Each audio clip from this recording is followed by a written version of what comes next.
नमस्कार, मैं हूं संजय शर्मा। आप देख रहे हैं 4 PM गुजरात। क्या खेल होने जा रहा है राजनीति में। इस तरह घूस चलेगी गुजरात लॉबी, इस तरह लूट करेगी, सोचा नहीं था। 44,000 करोड़ की सब्सिडी टाटा समूह को, बदले में 768 करोड़ रुपए भारतीय जनता पार्टी की वॉशिंग मशीन में डाल दिए गए। इलेक्ट्रॉल बॉन्ड में भी ऐसी घोटाला हुआ था। कोविड काल में मैंने पान मसाला कंपनी के खिलाफ PIL करी थी, तो पान मसाला कंपनी रजनीगंधा ने कहा था कि हम तो 10 करोड़ रुपया प्रधानमंत्री सहायता कोष में देकर आए हैं। तो क्या 10 करोड़ रुपए देकर कोई ऐसे कर सकता है। मैंने तमाम बातें अभय दुबे जी से की और पूछा कि कर्नाटक सरकार गिर जाएगी। अच्छी बातचीत है, लेके चलता हूँ अभय दुबे जी के पास, आपको अच्छा लगेगा। तो 4PM गुजरात को सब्सक्राइब और ज्वाइन करिए। चलते हैं अभय दुबे के पास।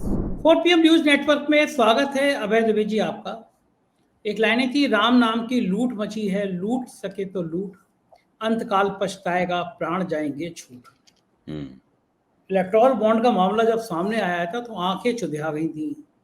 लगता ही नहीं था कि कोई सरकार, कोई पार्टी इतना बड़ा घोटाला कर सकती है।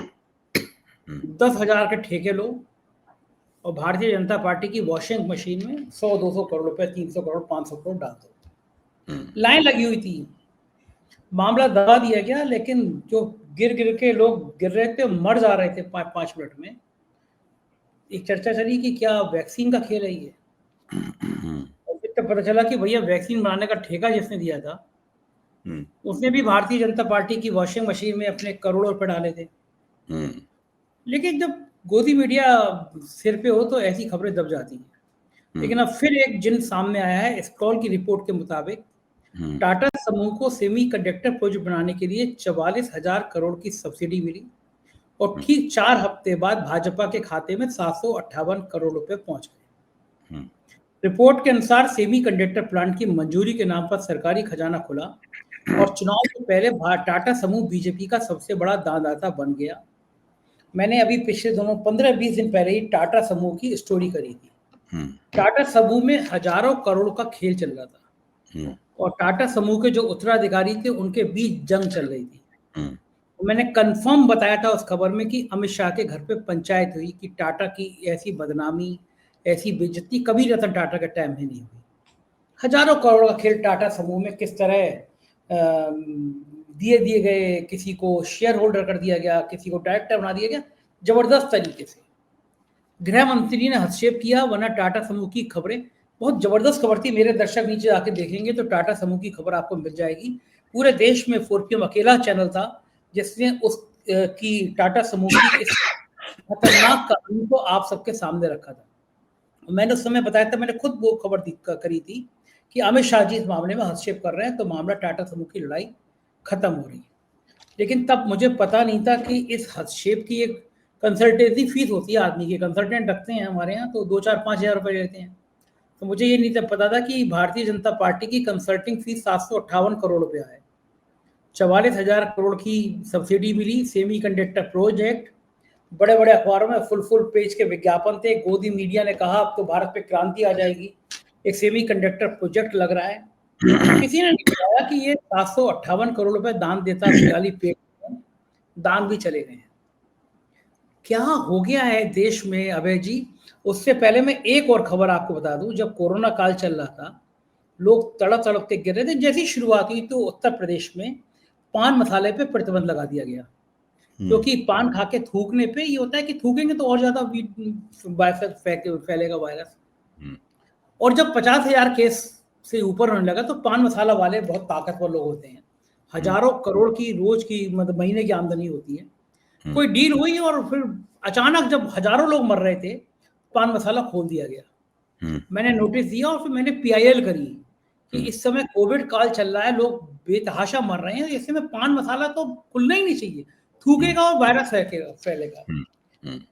उस मेरी PIL पे रजनीगंधा ने एक एफिडेविट लगाया कि साहब हम तो समाज का बड़ा ध्यान रखते हैं और अभी अभी 10 करोड़ रुपए प्रधानमंत्री सहायता कोष में दान देकर आए हैं।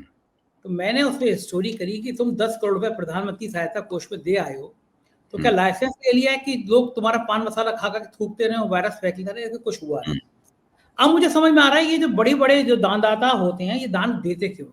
टाटा समूह जिसकी एक छवि थी, एक मर्यादा थी, वो 758 करोड़ रुपए क्यों दे रहा होगा और क्या ये उचित है। ये एक तो बहुत बड़ा मुद्दा है ना देश का, बनेगा या नहीं बनेगा। मुद्दा तो है, बहुत बड़ा है, लेकिन बनेगा नहीं, बनने नहीं दिया जाएगा। पहले ही से इंतजाम कर लिया गया होगा कि इसको ना बनने दिया जाए मुद्दे को, और उसको मुद्दा बनने से रोकने में सब लोग लग जाएंगे। मुद्दा बनने से रोकने में उसे मीडिया लग जाएगा, मुद्दा बनने से रोकने में अदालतें लग जाएंगी, और सत्ताधारी दल लग जाएगा बोलने में। जब ये तीन बड़ी ताकतें उसको मुद्दा बनने से रोकने में लग जाएंगी, तो मुद्दा कैसे बन पाएगा? नहीं बनेगा मुद्दा। देखिए, आपने इलेक्टोरल बॉन्ड्स का जिक्र किया। इलेक्टोरल बॉन्ड्स के सवाल पर सुप्रीम कोर्ट ने जब मुकदमा चला उसका, तो फैसला आया कि ये तो इलीगल है पूरी तरीके से, ये तो गैर कानूनी है। अच्छा, गैर कानूनी कहने के बावजूद भी इलेक्टोरल बॉन्ड तो बंद कर दिए गए, लेकिन भाजपा लगातार अपना बचाव करती रही। आप देखिए, सुप्रीम कोर्ट के इस फैसले के बावजूद भाजपा ने कभी नहीं माना कि उसने इलीगल काम किया। भारतीय जनता पार्टी लगातार कहती रही कि तो फिर ऐसा नहीं तो ऐसा क्यों, वैसा नहीं तो वैसा क्यों, मतलब इधर उधर घुमा फिरा कर वो अपने इस काम का बचाव करती रही। मीडिया भी भाजपा के इस बचाव में खबर जरूर छाप दी उन्होंने कि सुप्रीम कोर्ट से कह दिया गया कि इलीगल है, और उसकी लिस्टें ही सब छाप दी गई। थोड़ा बहुत टीवी के ऊपर थोड़ा हंगामा भी हुआ, लेकिन मीडिया ने भी भाजपा के ऊपर कभी कोई सवालिया निशान नहीं लगाया। मीडिया ने सुप्रीम कोर्ट से ये मांग नहीं की कि जब आपने इसे इलीगल करार दे दिया है तो इस पैसे की वसूलियाबी होनी चाहिए। अगर ये पैसा गैर कानूनी रूप से कमाया गया है तो इस पैसे की वसूलियाबी होनी चाहिए। कायदे से भारतीय जनता पार्टी के कोष से पैसा निकलवाकर सरकार के खजाने में डाला जाना चाहिए था। वो पूरा का पूरा पैसा, अगर पैसा गैर कानूनी घोषित किया था सुप्रीम कोर्ट ने, तो उसको डाला जाना चाहिए। लेकिन सुप्रीम कोर्ट इस हद तक नहीं गया, वो केवल ये कह के रह गया कि इलीगल है, और जो जिसने इलीगल मनी कमाया था उसको इलीगल कमी खाने की पूरी छूट दे दी गई, और वो पूरा इलीगल मनी बचा गया। अब जो टाटा समूह से जो उनको सब्सिडी दी गई है 44,000 करोड़ की, उसके बदले में जो ये क्विड प्रो को है, एक ये फायदा पहुंचाने के बदले फायदा देना है, उससे जो भाजपा के कोष में रुपया गया है, यही पूरा का पूरा इसके पीछे वही उसूल काम कर रहा है जो कि इलेक्टोरल बॉन्ड के पीछे काम करता था।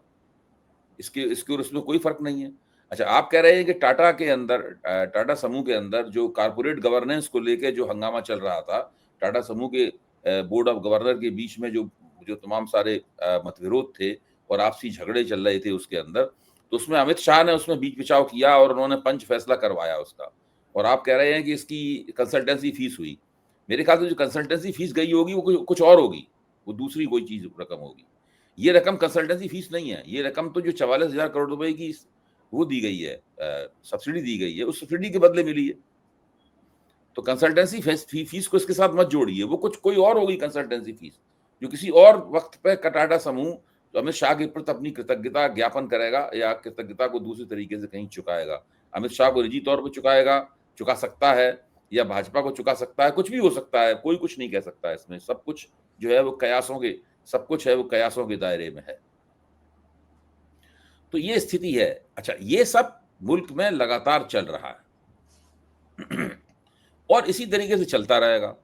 भारतीय जनता पार्टी को सब कुछ करने की छूट है, या आप कहिए उसने सत्तारूढ़ रहते हुए कुछ इस तरह से सब चीजों को कैप्चर किया है, सब चीजों को अपने शिकंजे में किया है कि हर चीज की छूट उसने अपने आप को दे ली है, उसने हर चीज की छूट प्राप्त कर ली है। सबसे बड़ी बात यह है कि भाजपा से कोई जवाब सवाल नहीं होता, उससे कोई जवाब तलबी नहीं होती, कुछ भी नहीं होता। अब ये खबर आई है, हो सकता है ये खबर कहीं कुछ छप जाए, ये भी हो सकता है कि इस खबर को कभी टीवी पे कोई हिम्मतवर एंकर हो, वो अपने कार्यक्रम में दिखा दे, लेकिन उसके बाद में फिर ये बात दब जाएगी, ये बात आगे नहीं बढ़ेगी। अच्छा, अब इसमें सबसे बड़ी बात क्या है कि इलेक्टोरल रिफॉर्म, चुनाव सुधार होने हैं। अगर चुनाव सुधार होंगे की प्रक्रिया चलेगी तो उसमें इस बात पर भी गौर किया जाएगा कि राजनीतिक पार्टियां जो बहुत बड़े पैमाने पर चंदा लेती हैं, इनके ऊपर वो टैक्स के दायरे में आनी चाहिए कि नहीं आनी चाहिए, वो सूचना के अधिकार के दायरे में आनी चाहिए कि नहीं आनी चाहिए। सारे के सारे चुनाव सुधार के हिस्से है। जैसे अभी अगर आप भारतीय जनता पार्टी को एक आरटीआई डालें कि भाई आपको ये रुपया मिला है, टाटा की तरफ से मिला है, ये किस तौफील में मिला है रुपया आपको, तो आपकी आरटीआई का कोई जवाब नहीं देंगे, वो कहेंगे हम तो आरटीआई के दायरे में आते ही नहीं।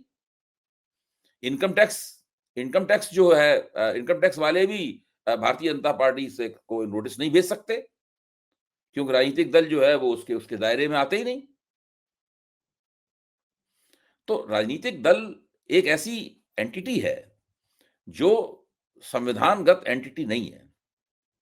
मैं इस बात को बार-बार कहता हूं, हिंदुस्तान में जो पॉलिटिकल पार्टीज हैं, संविधान की दृष्टि से देखा जाए तो संविधान में राजनीतिक दलों का कोई जिक्र नहीं है।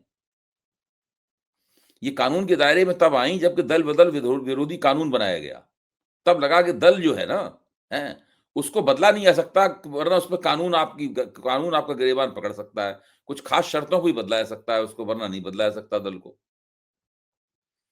उस दल बदल विरोधी कानून से पहले तो ये लोग कोई कानूनी संस्था थे भी नहीं। आप कोई भी संस्था रजिस्टर करा लेते हैं, तो उसके आधार पे तो आपको अपने आप को वो करने का सबका अधिकार नहीं मिल जाता। लेकिन अब राजनीतिक दल बहुत बड़ी चीज बन गया है। वो पूरे देश में सत्ता को भोगता है, सत्ता को पहले प्राप्त करता है, सत्ता को भोगता है, फिर तरह-तरह की तिकड़मों से उस सत्ता को कायम रखता है। और इस तिकड़म में भारतीय जनता पार्टी से ज्यादा कुशल कांग्रेस भी नहीं थी अपने जमाने में। कांग्रेस जब 60 साल से ज्यादा तक हिंदुस्तान में हुकूमत की, तब भी कांग्रेस नहीं थी। कांग्रेस भी बहुत तरीके से तिकड़ में करती थी, वो भी अपनी सत्ता की निरंतरता सुनिश्चित करती थी।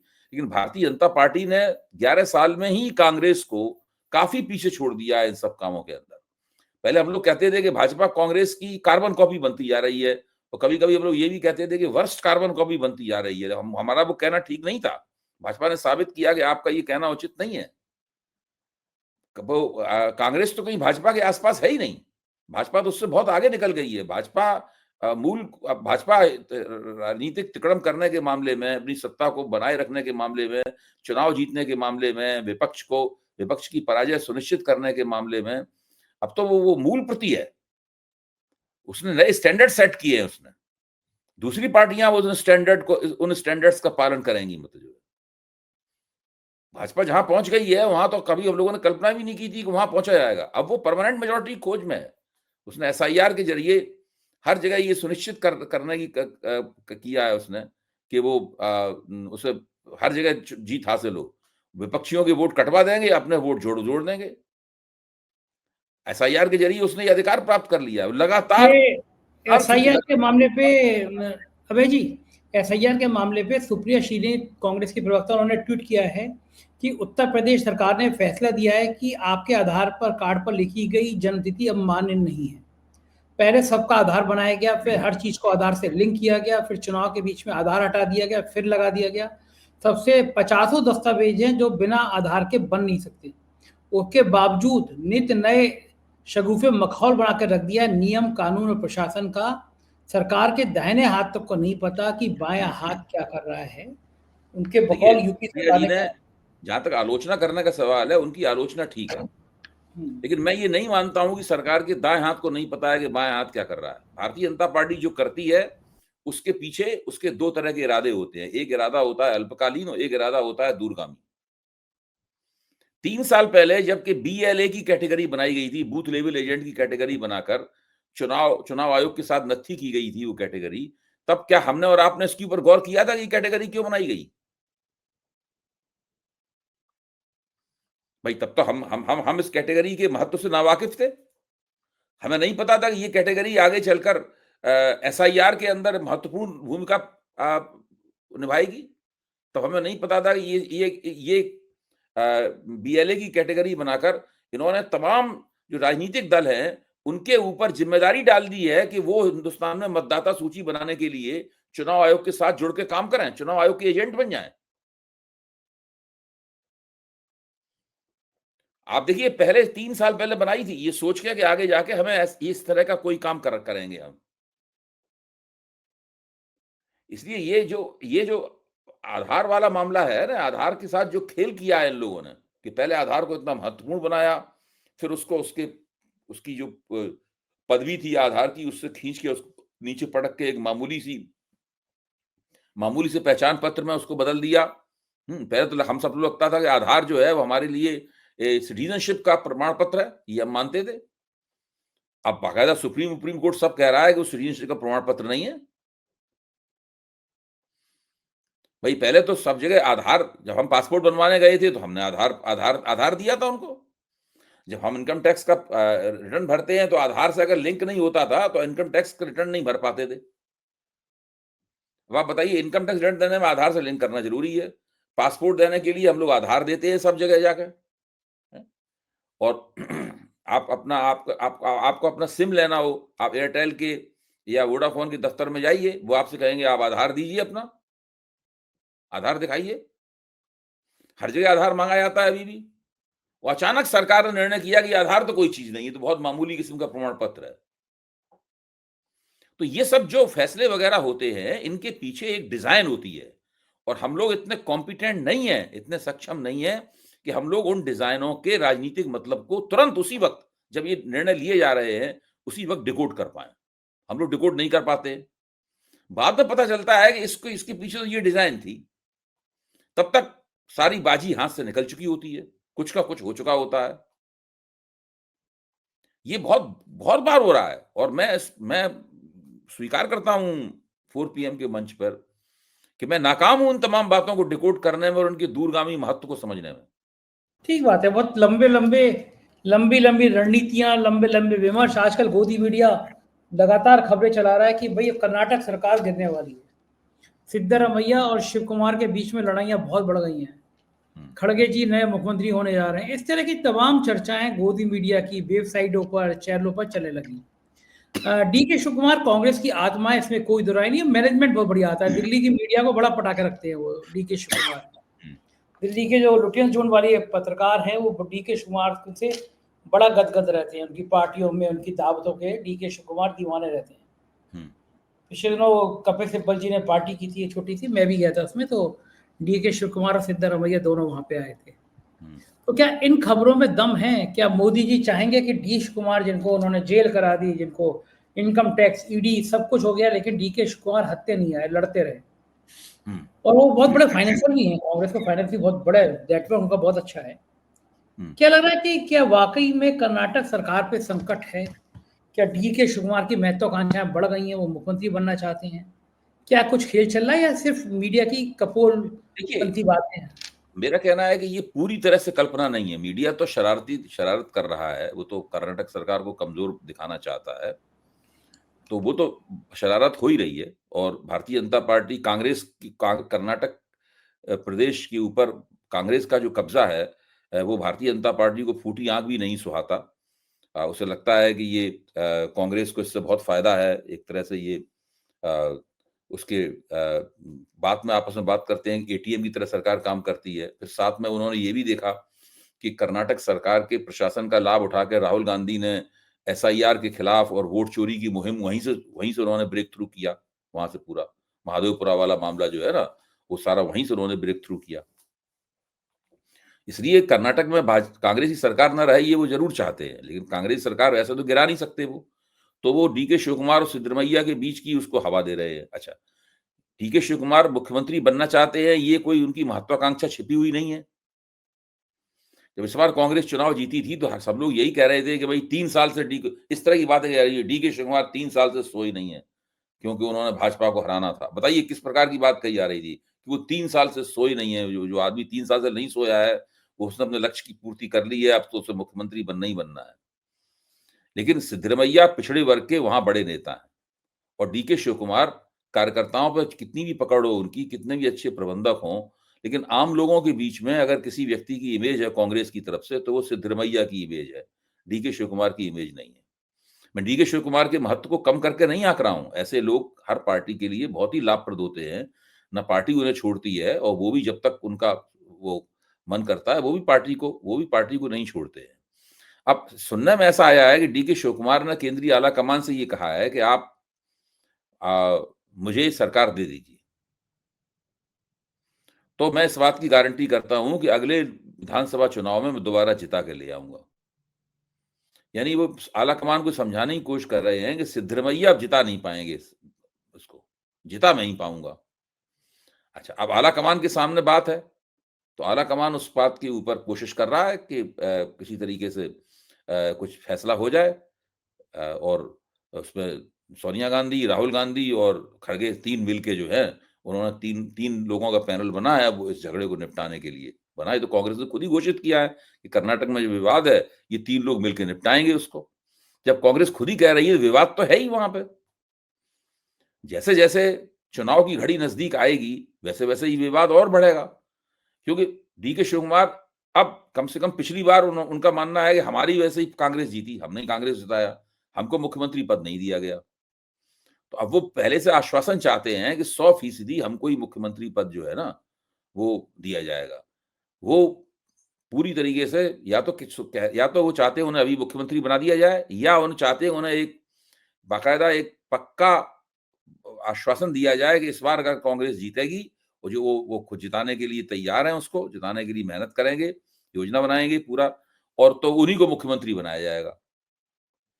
ये सब बातें चल रही हैं, मतलब कम से कम दूर से बैठ के देख के तो इतना ही समझ में आता है।